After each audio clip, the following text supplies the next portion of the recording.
दुनिया में जो कहीं नहीं होता है ना, वो बिहार में हो जाता है और सालों से ऐसा होते आ रहा है। अरे वही सब जो आप फिल्मों में देखते हैं, नेता के पीछे चलती पुलिस, उनके इशारों पर गलत काम करती हुई पुलिस। और फिल्म में सबसे ज़्यादा इन सभी चीज़ों में जगह कौन सी दिखाई जाती है? या तो मुंबई या तो बिहार, जहां पर राजनीति और उनके नीचे कुचली जा रही होती है कानून व्यवस्था। और जो अफसर आदेश नहीं मानता है वैसे नेताओं का, वैसे आपराधिक नेता का, तो क्या होता है? उनका ट्रांसफर हो जाता है। बेबे कहाँ है शुक्ला जी? जल्दी बताओ, फोन पे प्रमोशन करा दूंगा। अच्छा जरा सोचिए, एक पुलिस वाला जिसको प्रमोशन चाहिए हो वो क्या करेगा? कानून की रखवाली या फिर अपराध का सफाया? लेकिन नहीं, असल में पता है क्या होता है? एक पुलिस वाला जिसको प्रमोशन चाहिए हो वो किसी दफ्तर में नहीं बल्कि जेल के अंदर जाके एक नेता से प्रमोशन मांगता है। और इसी का नमूना दिखता था ना कभी बिहार के सिवान में, जब एक वक्त ऐसा था कि पुलिस वाले प्रमोशन के लिए थाने नहीं, जेल में बंद एक सांसद के दरबार में हाजिरी लगाते थे। उस सांसद के आगे जो खुद ही चलते फिरते सरकार थे, सिवान के सुल्तान, नाम बताने की जरूरत नहीं है, आप सब समझ चुके हैं कि वो साहबुद्दीन थे। लेकिन आज हम सिवान के साहबुद्दीन की जिंदगी को ना एकदम अलग एंगल से तलाशेंगे कि जिनके आगे पुलिस वाले भी दुआ सलाम करते थे, आखिर उनकी जिंदगी में आगे ऐसा क्या हुआ कि वही पुलिस वाले साहब को कूट दिए। इतनी लाठी बरसाई कि साहब के लिए सिवान में रहना मुश्किल हो गया। और पुलिस वालों की ये लाठी क्या थी, असल की लाठी या फिर उनकी कार्रवाई, ये तो आपको आगे कहानी में पता चलेगा। तो सिवान में एक समय ऐसा था जब वहां पर एक तरफ थे साहबुद्दीन, जिनके आगे कानून खुद छोटी पड़ जाती थी, और वहीं दूसरी तरफ थे पुलिसिया विभाग के कुछ अफसर जिन्होंने कभी घुटने नहीं टेके, सालों तक इंतजार किया। लेकिन जब उन अफसरों को मौका मिला तो कार्रवाई के तौर पर साहब के ऊपर उनकी लाठी ऐसी टूटी कि साहबुद्दीन का सिवान में रहना भी मुश्किल हो गया। आज बताएंगे आपको साहब के लिए पुलिस की चापलूसी से कार्रवाई तक की पूरी कहानी। बस चैनल को सब्सक्राइब करके अंत तक हमारे साथ बने रहिएगा।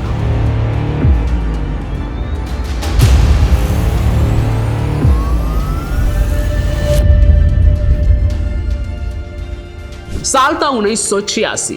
एक दुबला पतला तेज निगाहों वाला जवान लड़का, जिसका नाम पहली बार पुलिस के रिकॉर्ड में दर्ज हुआ। नाम मोहम्मद साहबुद्दीन। महज जो 19 साल की उम्र में उसने जुर्म तो मामूली ही किया था, लेकिन इरादे मामूली नहीं थे। साहबुद्दीन के बारे में कहा जाता है कि वो पढ़ाई में तेज थे, लेकिन जल्द ही राजनीति और रॉबिन हुड स्टाइल वाले दबदबे का नशा न उन पर हावी होने लगा। तो 1990 में जब लालू यादव की राजनीति पूरे उफान पर थी, उसी दौर में साहबुद्दीन ने निर्दलीय चुनाव लड़कर जीत हासिल की। उसके बाद बिहार में जातीय गोलबंदी, राजनीतिक अस्थिरता और कानून व्यवस्था की लाचारी ऐसी थी कि ये तीनों चीज एक ऐसे आदमी को जन्म दे रही थी जिसे आगे चलकर सिवान का डॉन कहा जाने लगा। कई नाम थे उनके, साबू AK-47, सिवान के सुल्तान, साहेब ऑफ सिवान, ऐसे कई नाम उनको मिले।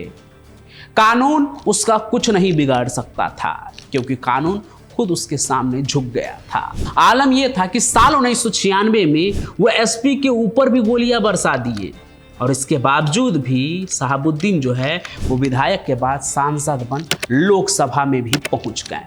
और यहीं से शुरू हुआ उनका असली खेल।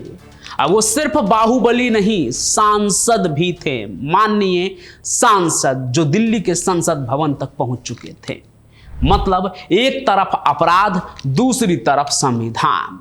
बताया था ना मैंने बाहुबली बनने वाली कहानी में कि एक बाहुबली के कई चेहरे होते हैं।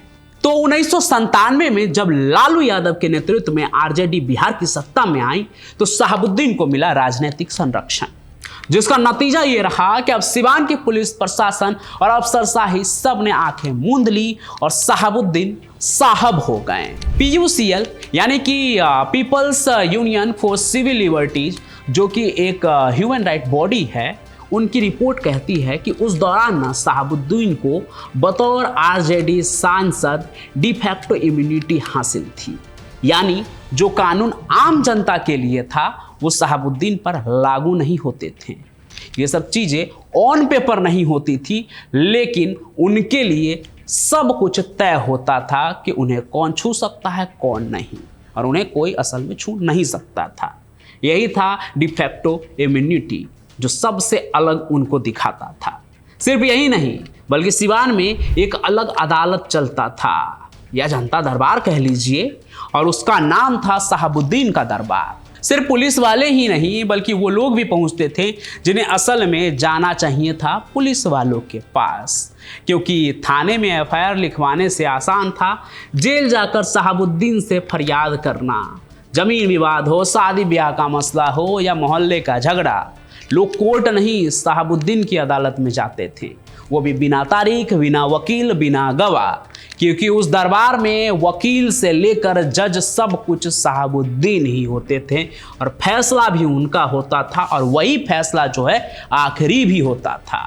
एक रिपोर्ट के अनुसार शहाबुद्दीन जब जेल में थे तब दोपहर के वक्त उनके जेल के आसपास ऐसा माहौल होता था जैसे कोई बड़ा मंत्री मेला लगा हो। लोग आते, लाइन लगाते और साहब के सामने अपनी बात रखते। ये कहानी में मैंने जेल के अंदर का हाल तो आपको बताया भी था, जो औचक निरीक्षण में डीसी और एसपी को देखने के लिए मिला था कि जेल में चल क्या रहा है। पुलिस कुछ नहीं करती थी, और अगर किसी अफसर ने करने की कोशिश की तो या तो उनका ट्रांसफ़र होता था या फिर उनकी लाश मिलती थी। 1996 की ही बात है जो मैंने पीछे भी बताई थी कि सिवान के एसपी एसके शर्मा को लोकसभा चुनाव के दौरान सिवान के ही एक गांव में दंगे की सूचना मिली। जैसे ही वो वहां पर पहुंचे, शहाबुद्दीन के जो गुर्गे थे वो उन पर हमला बोल दिए। मैंने तो कई जगह पुराने रिपोर्टर की जो कहानी सुनी थी उसमें तो मैंने ये भी सुना कि खुद शहाबुद्दीन भी वहाँ पे मौजूद थे। उनके आदेश पे ही एसपी साहब के ऊपर गोली चलवा दी गई और उन्हें मौके से भागना पड़ा। खुद एसपी ने भी बाद में बताया कि उन्होंने हमलावरों में शहाबुद्दीन को भी पहचान लिया, लेकिन पटना का प्रेशर ऐसा आया कि पुलिस हाथ मलते रह गए और कुछ नहीं कर पाए। हालांकि इन सभी मामलों के बीच में हुआ क्या था, उसकी असली कहानी क्या है, ये भी पहले मैंने चैनल पे सुनाई है जब एसपी के ऊपर हमला हुआ था। आप जाके चैनल पर देख लीजिएगा।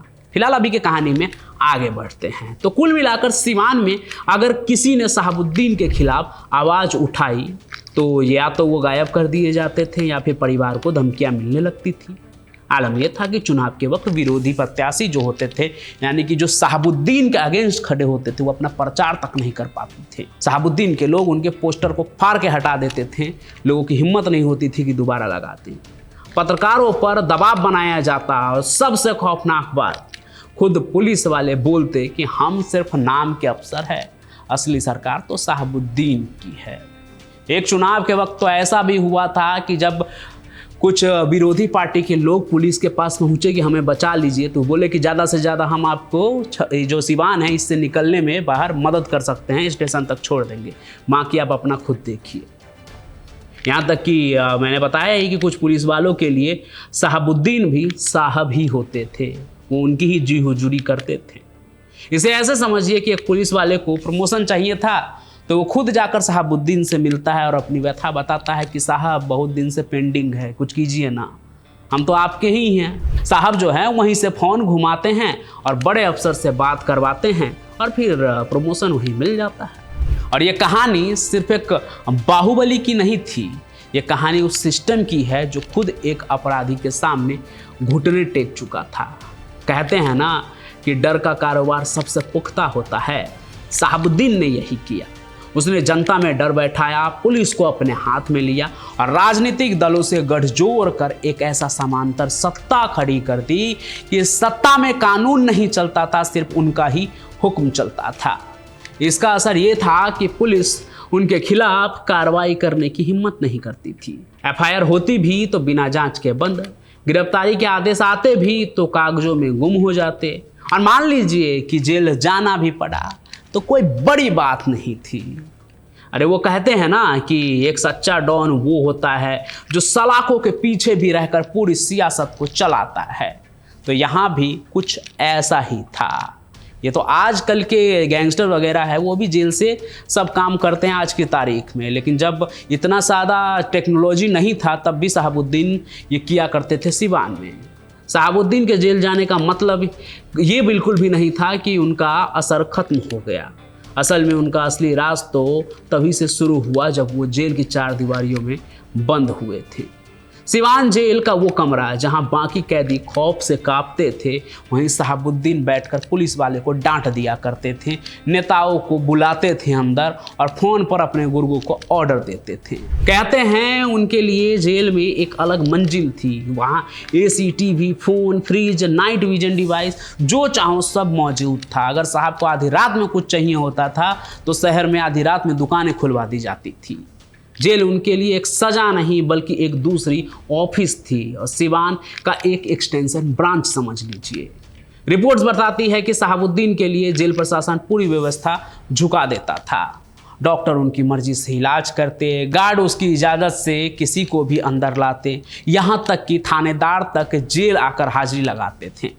वो अपनी दरबार में बैठकर तय करते थे कि किसे उठाना है, किसे छोड़ना है और किसे सजा देनी है। शहाबुद्दीन ने 1998 से 2005 के बीच सिवान को अपना निजी किला बना लिया था।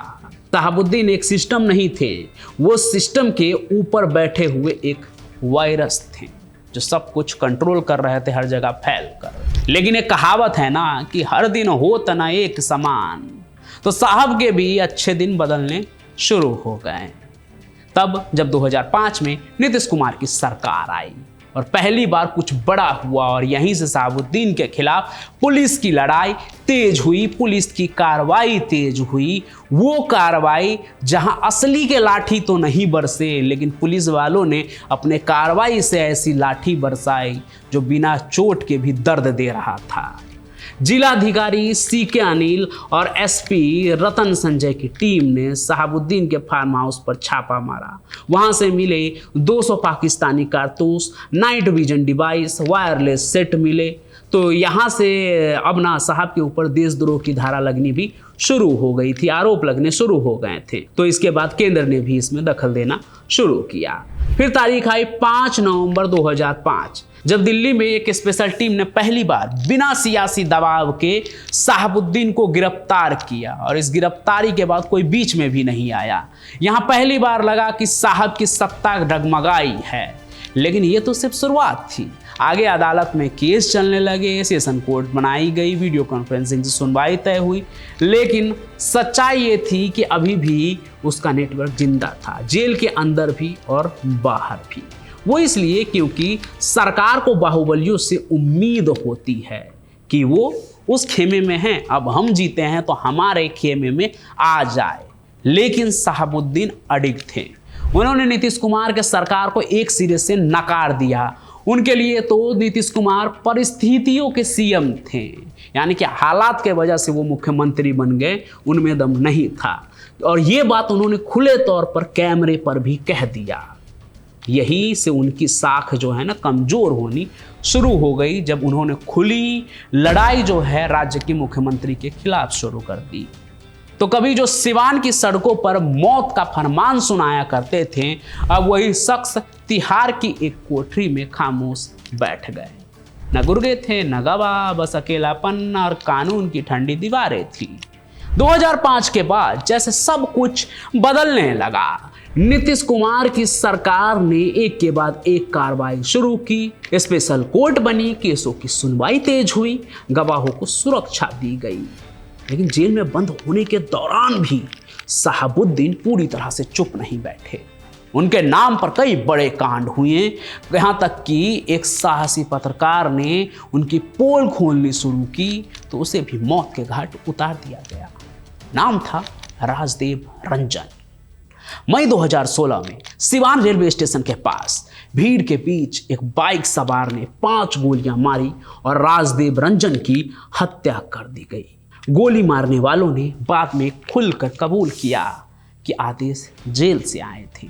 जांच हुई तो यह भी पता चला कि जो क्राइम लोकेशन था वहाँ से जेल के लोकेशन से बातचीत भी हुई है, कॉल पे कई कॉल्स किए गए थे उस हत्या के दरमियान। ये शहाबुद्दीन के खात्मे की आखिरी कोशिश थी। वो चाहते थे कि इस घटना से सिवान में डर वो वापस से ला सके, दोबारा से वो सिवान पर काबिज हो सके। लेकिन इस बार देश चुप नहीं रहा, क्योंकि अब सारा खेल सीबीआई के हाथ में आ चुका था। 2017 में सीबीआई ने शहाबुद्दीन और 6 अन्य के खिलाफ चार्जशीट फाइल की। साजिश रचने का केस बना। कोर्ट ने आदेश दिया कि अब उसे तिहाड़ जेल ही भेज दिया जाए, हमेशा हमेशा के लिए। वीडियो कॉन्फ्रेंसिंग से ही सुनवाई हो, कोई भेंट ना हो, कोई मुलाकात ना हो और कोई फ़ोन की सुविधा न दी जाए। तिहाड़ में शहाबुद्दीन का राज खत्म हो चुका था। अब वो ना एमपी थे न डॉन, बस एक नॉर्मल कैदी बन गए थे जो अपनी पुरानी फाइलों के पन्ने पलटता रहता था। एक वक्त था जब पुलिस उसके डर से कांपती थी। अब वही पुलिस उसे जेल में गिनती कर बंद करती थी। मैंने बताया ना कि पुलिस की लाठी बरसी, ऐसी लाठी बरसी कि सिवान छोड़ना पड़ा। ये लाठी पुलिस की असली लाठी नहीं थी। ये लाठी वो लाठी नहीं थी जिसे मारकर जख्म दिया जाए, लेकिन पुलिसिया कार्रवाई की ये ऐसी लाठी थी जिससे न चोट लगा न जख्म हुआ, लेकिन दर्द इतना गहरा हुआ कि साहब झेल ना सके। 2019 भी आते आते उन पे केस चल ही रहे थे, लेकिन उनकी तबीयत गिरने लगी थी। बाहर की दुनिया से वो कट गए थे। उनका पूरा नेटवर्क या तो मारा जा चुका था या तो गिरफ्तार हो चुके थे। कहते हैं ना, वक्त सबसे बड़ा बदला लेता है, और वही हुआ। शहाबुद्दीन जिसे कभी गोलियां छू नहीं सकी, शहाबुद्दीन जो राजनीति के हर दाव से बचता रहा, बिना हारे हर जीत हासिल की, शहाबुद्दीन जिसके नाम पर कानून चलता था, वो एक वायरस से हार गया। अप्रैल 2021 में तिहाड़ जेल में शहाबुद्दीन को कोविड-19 का संक्रमण हुआ। पहले हल्का बुखार, फिर सांस फूलने लगी। डॉक्टरों ने उन्हें डीडीयू अस्पताल में शिफ्ट किया।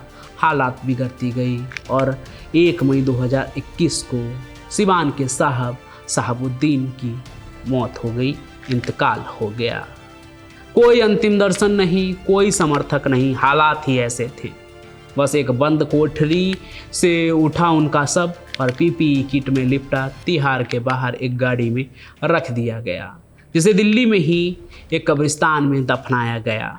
हालांकि परिवार चाहते थे कि सबको सिवान लाकर दफनाया जाए, क्योंकि वहीं शहाबुद्दीन की साख थी, वहीं उनका सल्तनत था, वहीं उन्होंने सालों साल राज किया। लेकिन हालात ऐसे थे कि कोई रसूख काम ना आया और अंततः उनको दिल्ली में ही दफनाना पड़ा। और कुछ ऐसे शहाबुद्दीन सुपुर्दे खाक हो गए।